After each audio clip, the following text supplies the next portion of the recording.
स्वागत है आप सबका आपके अपने YouTube channel crazy MG tricks में। आज हम लोग करंट अफेयर्स जून 2020 के बारे में पढ़ेंगे।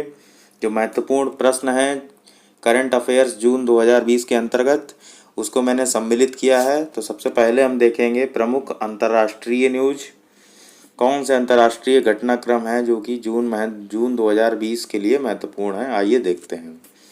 तो इसके अंतर्गत पहला प्रश्न है, एक रेड फ्लैग अभ्यास है वो किस देश द्वारा आयोजित किया जाना था जो कि रद्द हो गया है। तो इसका सही उत्तर है अमेरिका। तो अमेरिका में रेड फ्लैग अभ्यास होना था जिसको कोविड-19 के कारण स्थगित कर दिया गया है। अगला प्रश्न, कार्गो एयर ब्रिज की स्थापना किस देश के साथ की गई है। तो भारत में कार्गो एयर ब्रिज की स्थापना की गई है जिसमें चीन का सहयोग लिया गया है। तो इसका सही उत्तर होगा चीन, यानी चीन प्लस भारत का सहयोग है इसमें कार्गो एयर ब्रिज में। अगला प्रश्न है, नासा के किस मिशन को सक्सेसफुल फेलियर के नाम से जाना जाता है। इसका सही जवाब होगा अपोलो 13। अपोलो 13 मिशन को सक्सेसफुल फेलियर के नाम से जाना जाता है। इसका हिंदी मतलब होता है एक सफल असफलता। क्या मतलब होता है? सफल असफलता। यानी कि जो मिशन था चंद्रमा पर जाने के लिए था और वहाँ पर चंद्रमा पर जो क्रू मेंबर्स थे जो यान पर चढ़े हुए थे वो सफलतापूर्वक चांद पर तो नहीं पहुँच पाए थे, लेकिन मिशन फेल हो गया क्योंकि वो चांद पर नहीं पहुँच पाए, लेकिन पृथ्वी पर वो सकुशल वापस आ गए थे। तो इसीलिए इसको कहा जाता है एक सक्सेसफुल फेलियर के नाम से। अगला प्रश्न, अनक क्राकताऊ ज्वालामुखी कहाँ पर है। तो इसका सही जवाब होगा इंडोनेशिया। इंडोनेशिया में अनक क्राकताऊ ज्वालामुखी है। ये अभी हाल ही में सुर्खियों में रहा था, इसलिए आपको याद रखना है इंडोनेशिया में है ज्वालामुखी ये अनक क्राकताऊ।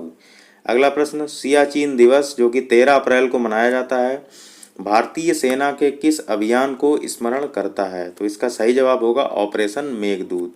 ऑपरेशन मेघदूत को सियाचिन दिवस स्मरण करता है।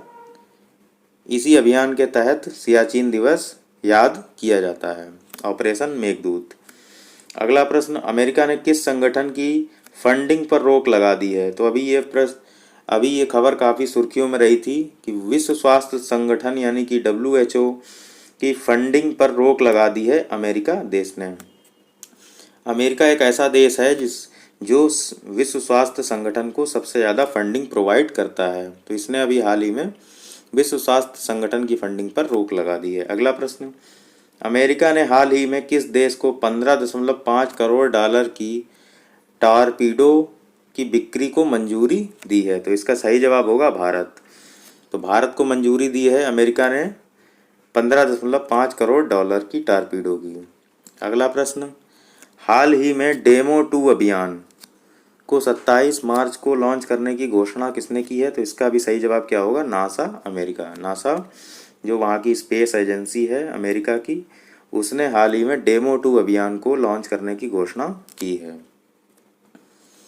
अगला प्रश्न, फाल्कन 9 रॉकेट के साथ अंतरिक्ष स्टेशन के लिए मानव मिशन लॉन्च करने की घोषणा किस अंतरिक्ष एजेंसी ने की है। तो इसका भी सही जवाब क्या होगा? नासा, अमेरिका ने।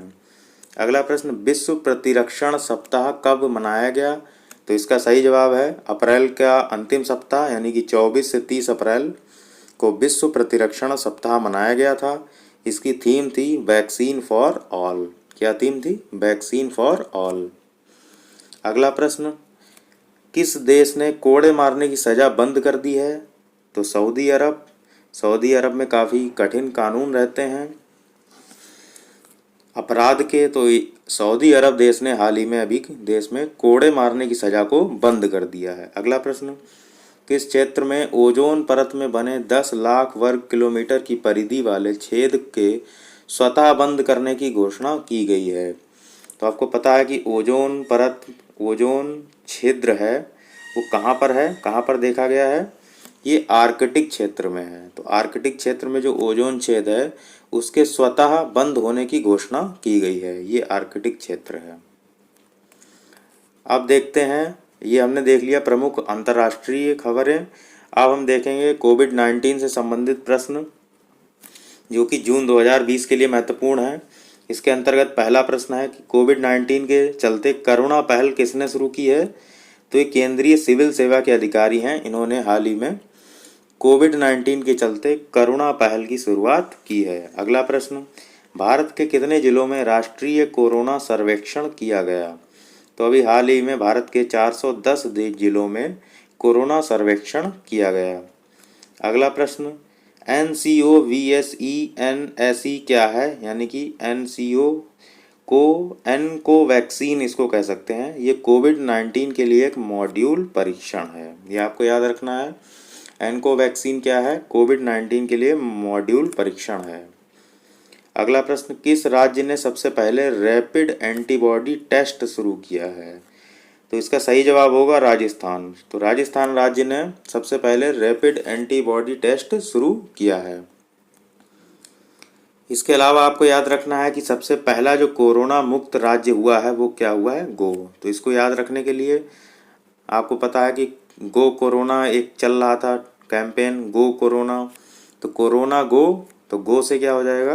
गोवा। तो आपको याद रखना है पहला कोरोना मुक्त राज्य क्या है? गोवा। अगला प्रश्न, मुख्यमंत्री कोविड-19 योद्धा कल्याण योजना लॉन्च की है किस सरकार ने? तो MP सरकार द्वारा हाल ही में कोविड-19 योद्धा कल्याण योजना लॉन्च की गई है और इसमें क्या है? आंगनवाड़ी कार्यकर्ताओं को 50 लाख रुपए का विशेष स्वास्थ्य बीमा दिया जाएगा। MP सरकार द्वारा आंगनवाड़ी कार्यकर्ताओं को 50 लाख रुपए का विशेष स्वास्थ्य बीमा दिया जाएगा। किस योजना के तहत? मुख्यमंत्री कोविड-19 योद्धा कल्याण योजना के तहत। अगला प्रश्न, केंद्र द्वारा गठित कोविड-19 की उच्च स्तरीय टास्क फोर्स के प्रमुख कौन हैं? तो इसका सही जवाब है विनोद पॉल और अरुण शर्मा। ये दोनों कोविड-19 की उच्च स्तरीय टास्क फोर्स के प्रमुख हैं, जिसमें विनोद पॉल नीति आयोग के सदस्य हैं और अरुण शर्मा प्रधान वैज्ञानिक सलाहकार हैं। देखते हैं अगला प्रश्न, किस अधिनियम के तहत स्वास्थ्य कर्मियों पर हमला करने को गैर जमानती माना गया है? तो अभी हाल ही में एक कानून लाया गया था मोदी सरकार के द्वारा। तो इस अधिनियम में संशोधन किया गया है, महामारी रोग अधिनियम 1897। आपको ये डेट याद रखनी है, 1897 पूछा जा सकता है। महामारी रोग अधिनियम 1897 में संशोधन करके अब स्वास्थ्य कर्मियों पर हमला करना गैर जमानती माना गया है और इसके तहत सजा का प्रावधान किया गया है। अगला प्रश्न, आपदा मित्र हेल्पलाइन की शुरुआत किसने की है? तो कर्नाटक राज्य ने अभी हाल ही में, एक्चुअली ये लिखा हुआ है आपथा करके है, तो आपथा मित्र है, ये कर्नाटक राज्य ने ये हेल्पलाइन शुरू की है। अगला प्रश्न महत्वपूर्ण प्रश्न है, खासकर उत्तर प्रदेश लोअर मेंस के एग्जाम के लिए। प्लाज्मा थेरेपी से कोरोना संक्रमितों का इलाज करने वाला भारत का पहला अस्पताल कौन सा है? तो ये किंग जॉर्ज मेडिकल यूनिवर्सिटी है लखनऊ में, वहाँ पर सबसे पहले प्लाज्मा थेरेपी से कोरोना संक्रमितों का इलाज किया गया है और सबसे पहले इसकी टेस्टिंग दिल्ली के अस्पताल में हुई थी। सबसे पहले इसकी टेस्टिंग कहाँ हुई थी? दिल्ली में। लेकिन जो अस्पताल सबसे पहला KGMU है, जिसमें ऑफिशियल रूप से कोरोना संक्रमितों का प्लाज्मा थेरेपी से इलाज किया जा रहा है। अगला प्रश्न ये हो गया, घर पर दवाओं के वितरण के लिए धन्वंतरी योजना किस राज्य ने शुरू की है? तो इसका सही जवाब होगा असम राज्य ने।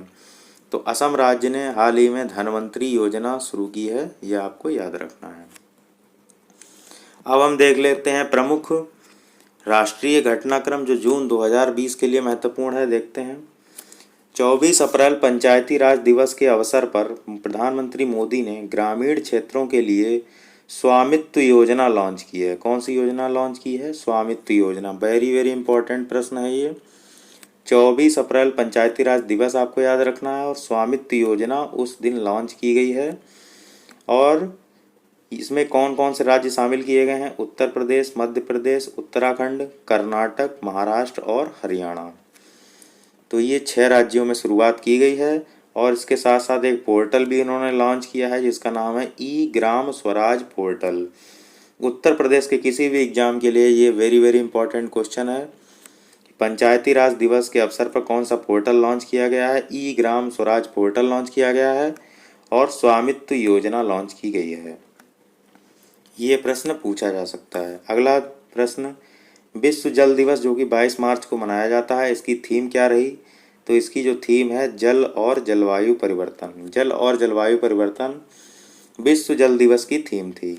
इसके बाद मोह प्रतिभा कार्यक्रम, इस बार मोह प्रतिभा कार्यक्रम उड़ीसा राज्य सरकार ने लॉन्च किया है, कि इसकी शुरुआत की है मोह प्रतिभा कार्यक्रम उड़ीसा राज्य सरकार ने। अगला प्रश्न, नागरिक उड्डयन मंत्रालय ने कौन सी एक पहल की शुरुआत की है? देखिए, लाइफ लाइन उड़ान। तो लाइफ लाइन उड़ान, अगर आपसे पूछा जाए प्रश्न कि लाइफ लाइन उड़ान पहल की शुरुआत किसने की है, तो ये देखिए यहाँ पर उड़ान आ रहा है, तो उड़ान से संबंधित ही कोई मंत्रालय होगा, तो ये नागरिक उड्डयन मंत्रालय आपको एग्जाम में टिक करना है। अगला प्रश्न, राष्ट्रीय समुद्री दिवस जो कि 5 अप्रैल को मनाया जाता है, इसकी थीम क्या रही? तो इसकी थीम थी एक सतत ग्रह के लिए एक सतत निर्माण। एक सतत ग्रह के लिए एक सतत निर्माण, सतत शिपिंग। एक सतत ग्रह के लिए एक सतत शिपिंग, ये समुद्री दिवस की थीम थी जो कि 5 अप्रैल को मनाया गया था। इसके बाद एक और उत्तर प्रदेश से संबंधित महत्वपूर्ण न्यूज है, अन्नपूर्णा पोर्टल और आपूर्ति मित्र पोर्टल लॉन्च किया है। ये उत्तर प्रदेश सरकार द्वारा लॉन्च किया गया है। आपको याद रखना है, एग्जाम में पूछा जा सकता है, अन्नपूर्णा पोर्टल और आपूर्ति मित्र पोर्टल किस राज्य सरकार ने लॉन्च किया है? उत्तर प्रदेश सरकार ने। अगला प्रश्न, वित्त मंत्रालय द्वारा प्रत्येक महिला खाता धारक को 500 रुपये देने की घोषणा किस योजना के तहत की गई है? तो ये प्रधानमंत्री गरीब कल्याण योजना के तहत प्रत्येक महिला खाता धारक को 500 रुपये देने की घोषणा की गई है, आपको याद रखना है। अगला प्रश्न देखते हैं कि भारत पढ़े ऑनलाइन अभियान, भारत पढ़े ऑनलाइन अभियान किस मंत्रालय ने शुरुआत की है? तो इसका सही जवाब होगा मानव संसाधन विकास मंत्रालय। और वैसे भी कोई भी पढ़ाई लिखाई या संसाधन वाला जो काम होता है, जितने भी एजुकेशन सिस्टम होता है, ये मानव संसाधन विकास मंत्रालय ही देखता है। तो ये आप आराम से गैस करके भी एग्जाम में लगा लेंगे कि भारत पढ़े ऑनलाइन अभियान मानव संसाधन विकास मंत्रालय ने शुरू किया है। अगला प्रश्न, सार्वजनिक रूप से थूकना किस अधिनियम के तहत अब अपराध बन गया है? तो राष्ट्रीय आपदा अधिनियम 2005, राष्ट्रीय आपदा अधिनियम 2005 के तहत अब सार्वजनिक रूप से थूकना अपराध की श्रेणी में आ गया है। अगला प्रश्न, सामुदायिक रसोई को जियो टैग प्राप्त करने वाला पहला राज्य कौन बन गया है? तो सामुदायिक रसोई को जियो टैग मिला है, उत्तर प्रदेश राज्य में इसको जियो टैग प्रदान किया गया है। तो ये वेरी वेरी इंपॉर्टेंट प्रश्न है। ये पहला राज्य है उत्तर प्रदेश जिसको सामुदायिक रसोई का जियो टैग मिला है। अगला प्रश्न, सुजलाम सुफलाम जल संचय अभियान का तीसरा चरण की शुरुआत कहाँ हुई है? ये गुजरात में हुई है। अगला प्रश्न, किस राज्य में सुबनसिरी नदी पर एक रणनीतिक पुल को पुनर्निर्मित किया जा रहा है? तो इसका सही जवाब होगा अरुणाचल प्रदेश। अरुणाचल प्रदेश में सुबनसिरी नदी ब्रह्मपुत्र की सहायक नदी है और इसी पर एक रणनीतिक पुल का पुनर्निर्माण किया जा रहा है। अगला प्रश्न, राष्ट्रीय सुरक्षित मातृत्व दिवस कब मनाया गया? तो 11 अप्रैल को मनाया गया था, जिस दिन कस्तूरबा गांधी जी की जयंती मनाई जाती है। तो 11 अप्रैल को सुरक्षित मातृत्व दिवस मनाया गया। तो ये था हमारा पार्ट 1, जिसके अंतर्गत हमने राष्ट्रीय, अंतर्राष्ट्रीय और कोविड-19 से संबंधित कुछ प्रश्नों को देखा। अगले वीडियो में हम महत्वपूर्ण नियुक्तियां, खेलकूद और विविध समाचारों के बारे में भी अध्ययन करेंगे। तो कैसा लगा आपको वीडियो, कमेंट करके ज़रूर बताइएगा। अगर आप चैनल पर नए हैं तो चैनल को सब्सक्राइब कर लीजिए, लाइक कीजिए और अपने दोस्तों के साथ शेयर कीजिए। मिलते हैं अगले वीडियो में, तब तक के लिए जय हिंद, जय भारत।